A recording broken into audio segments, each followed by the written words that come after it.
नमस्कार, मैं हूं नीलू। तो आज हम बात करेंगे ईरान की ऑपरेशन मोज़ैक की। यह ऑपरेशन मोज़ैक क्या है और अब ईरान ने जब इसे शुरू कर दिया है तो वो पीछे हटने को तैयार नहीं है। हम आपको बताते, कुछ बयान ऐसे आए हैं जिससे लगता है कि ईरान तो अपने कदम अब पीछे नहीं करेगा।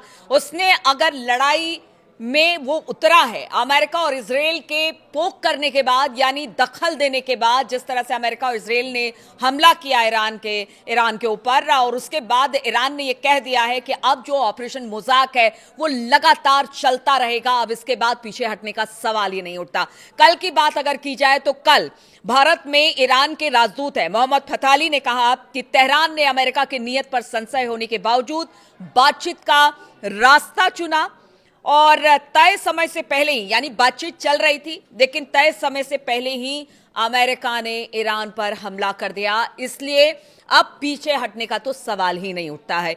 युद्ध में वो अपने कदम पीछे नहीं। इसी तरह से बात अब्बास अराक्ची ने भी की है। उन्होंने कहा है कि अब कोई बातचीत नहीं होगी, अमेरिका चाहेगा तो भी बातचीत नहीं होगी, क्योंकि उन्होंने हमारे सुप्रीम लीडर को निशाना बनाया है, यानी आयतुल्लाह अली खामनेई को निशाना बनाया है।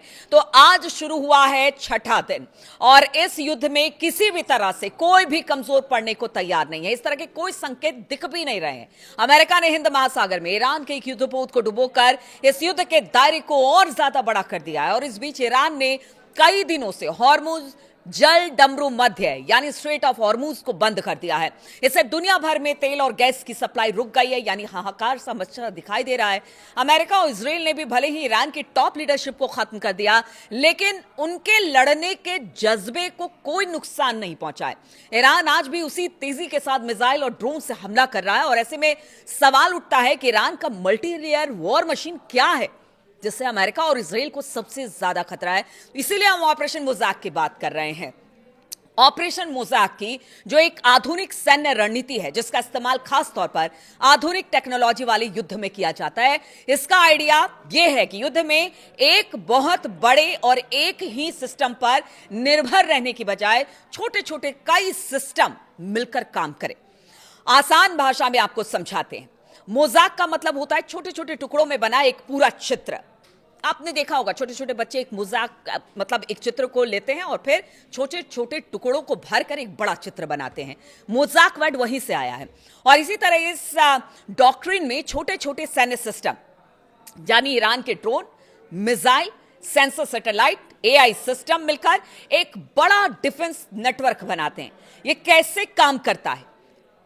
तो देखिए, कई छोटे छोटे यूनिट सेना एक बड़े हथियार पर निर्भर नहीं रहती है, बल्कि कई छोटे सिस्टम इस्तेमाल करती है, आपस में कनेक्ट करती है। ड्रोन, सैटेलाइट और सेंसर एक दूसरे से डेटा शेयर करते हैं। एआई और टेक्नोलॉजी, आर्टिफिशियल इंटेलिजेंस तुरंत जानकारी जोड़कर निर्णय लेने में मदद करते हैं। अगर एक सिस्टम नष्ट हो जाए तो बाकी सिस्टम काम करते रहते हैं, इसलिए पूरी रक्षा प्रणाली बंद नहीं होती है। उदाहरण के तौर पर आप मान लीजिए कि युद्ध में कई ड्रोन दुश्मन की लोकेशन देखते हैं, सैटेलाइट से रियल टाइम डेटा आता है, एआई तुरंत मिसाइल या आर्टिलरी को टारगेट भेजता है और इस तरह सैकड़ों छोटे छोटे सिस्टम मिलकर एक बड़ा मोज़ैक डिफेंस बनाते हैं। तो आपको समझ में आया होगा कि किस तरह से ऑपरेशन मोज़ैक काम कर रहा है और इसको लेकर 21 अलग अलग टुकड़ियां तैनात कर दी गई हैं और कहा यह जा रहा है कि हर एक टुकड़ी अपना फैसला खुद करेगी, यानी कि कोई भी उसको कमांड नहीं कर सकता एक साथ। हर एक टुकड़ी का एक अलग नेता और वही उसका फैसला होता है। इसलिए बार बार ईरान कह रहा है कि अब अमेरिका और इजराइल को छोड़ा नहीं जाएगा। जबरदस्त तरीके से प्रहार ईरान करेगा, चाहे वो इजराइल हो, इजराइल के अंदरूनी इलाके हो या तमाम अमेरिका के एयर बेसेस हो या जहां जहां पर अमेरिका इस वक्त अरब देशों में इन्वेस्टमेंट कर चुका है वहां पर हमला करें। यानी अमेरिका की कमर तोड़ने की बात अरब देशों में ईरान कर रहा है। अब आपको बताते हैं कि ये जो पूरा एक तरीके से कह लीजिए कि जो ईरान का सिस्टम है बड़ा कॉम्प्लिकेटेड है, क्योंकि जानकार भी बताते हैं कि सिर्फ ये जो ईरान है वहां पर एक व्यवस्था तो है जो सरकारी व्यवस्था है, दूसरा है इस्लामिक रिवोल्यूशनरी गार्ड कॉर्प्स और वहां जो धर्मगुरु हैं जो अपनी तरफ से चलाते हैं उनकी एक व्यवस्था है। यानी बहुत कॉम्प्लिकेटेड है, इसलिए ईरान को समझ पाना और वहां के सिस्टम को ध्वस्त करना बड़ा मुश्किल है। ईरान की ओर से अमेरिका और इजराइल के खिलाफ युद्ध की कमान सेना के हाथों में ना होकर इस्लामिक रिवोल्यूशनरी गार्ड कॉर्प्स के पास है, यानी आईआरजीसी सीधे ईरान के मौलवी शासन तंत्र को रिपोर्ट करती है और इसे मिलिट्री से भी ज्यादा शक्तिशाली माना जाता है। ये दुनिया के कई इलाकों में प्रॉक्सी मिलिशिया को भी चलाता है, जिसका निशाना ईरान के दुश्मन होते हैं। देश में आईआरजीसी का समर्थन जो बासिज करते हैं, जो कि ईरान के सतर्क छात्र और सामाजिक एक समूह है जो कि किसी भी स्थानीय विरोध को बढ़ने से पहले ही खत्म कर देते हैं। वर्तमान में इन्हें खुली छूट मिली हुई है। ऐसे में ईरान में इनका विरोध कर जिंदा बच पाना बड़ा मुश्किल है, लगभग नामुमकिन है। Islamic revolutionary guard corps IRGC सबसे अहम हथियार है इनका कुद्स फोर्स, और ये ऑपरेशनल ब्रांच है जिसे अपने समय में ईरान के सबसे बड़े दुश्मनों के खिलाफ गुप्त सैन्य अभियान चलाए। कुद्स फोर्स ने ही लेबनान में हिजबुल्लाह को जन्म दिया, लेकिन बड़ी बात यह है कि पिछले साल इजराइल ने हिजबुल्लाह को लगभग पूरी तरह से डैमेज करने की कोशिश की। इसके बाद भी बचे कुचे जो लड़ाके हैं आज भी इजरायली हमले के कारण अंडरग्राउंड जो अब तक हो चुके थे वो अब निकलकर बाहर आ रहे हैं। और अब जो कुद्स फोर्स है वो इराक में हशद अल शाबी पॉपुलर मोबिलाइजेशन फोर्सेस के जरिए ईरान के दबदबे को बरकरार रखने की कोशिश में जुटे हुए हैं। इधर अगर आर्टिश की बात की जाए, आर्टिश को ईरान की कन्वेंशनल आर्मी भी कहा जाता है और ये इस्लामिक रेवोल्यूशनरी गार्ड कॉर्प्स यानी कि आईआरजीसी के बराबर सैन्य अभियान चलाती है। हालांकि ये सरकार के प्रति ज्यादा जिम्मेदार है। इसे बताया जाता है कि 1979 की इस्लामिक क्रांति के बाद राजशाही के समय के इंपीरियल मिलिट्री के ढांचे पर बनाया गया था। इसे पुराने राजशाही समर्थन जनरलों को हटाकर इस्लामी शासन के करीबियों को भरा गया और इसका स्ट्रक्चर आईआरजीसी से ज्यादा प्रोफेशनल माना जाता है। हालांकि ये भी अंत में मौलवी शासन के प्रति वफादार हैं और आर्टिश का काम हॉर्मुज जल डमरू मध्य के आसपास के जो पूरे इलाके हैं उनमें ऑपरेशन को अंजाम देना है, जबकि आईआरजीसी पश्चिम में फारस की खाड़ी में ज्यादा ऑपरेशन चलाती है। ईरान के पास ड्रोन और बैलिस्टिक मिसाइलों का आपको पता ही है कि कितना बड़ा जखीरा है। इनमें लड़ाकू ड्रोन की संख्या बहुत ज्यादा है।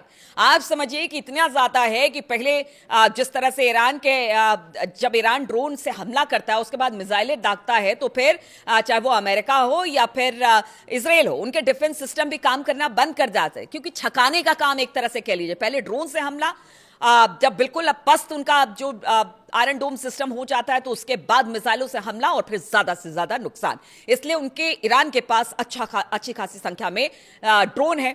माना जाता है कि ईरान के पास 1 लाख से 1.5 लाख शाही ड्रोन का जखीरा है, जो कि पहले ही कई युद्धों में अपनी ताकत का प्रदर्शन कर चुका है। और कहते हैं इसका लोहा तो अमेरिका ने भी माना था। ईरान के पास हजारों की संख्या में short range, medium range ballistic missile है, सुपरसोनिक मिसाइल है।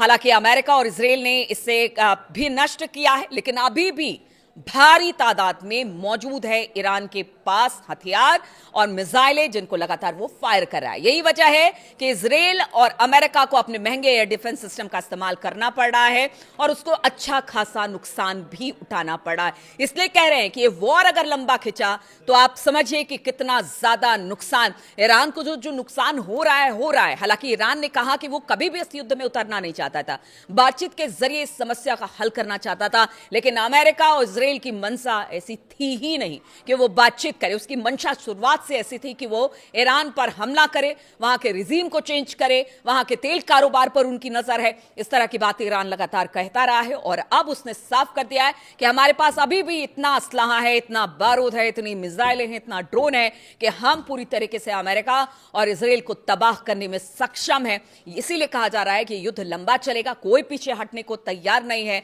लेकिन अगर ये युद्ध लंबा चलता है तो फिर आप समझिए कि किस तरह की स्थिति बन जाएगी, क्योंकि रूस भी कह रहा है कि वो यूरोपीय देशों को जो अपना गैस है वो नहीं देगा। तो चिंता की लकीर वहां पर भी दिखाई दे रही है।